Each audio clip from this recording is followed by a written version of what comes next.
pork. It's a Memphis barbecue. I spent 2 weeks with a Southern Baptist minister.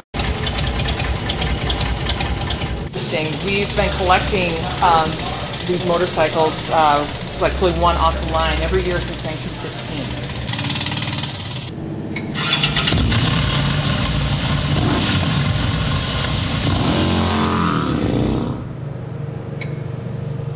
So there's an old Southern woman that lives on a plantation that's a couple generations old. Not her, the plantation. And she makes this cobbler that's just incredible. And people come for miles to eat it.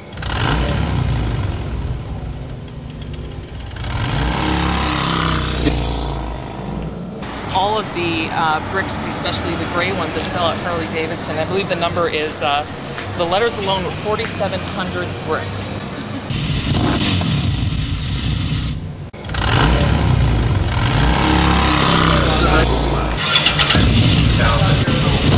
The program that we have called Living the Legend.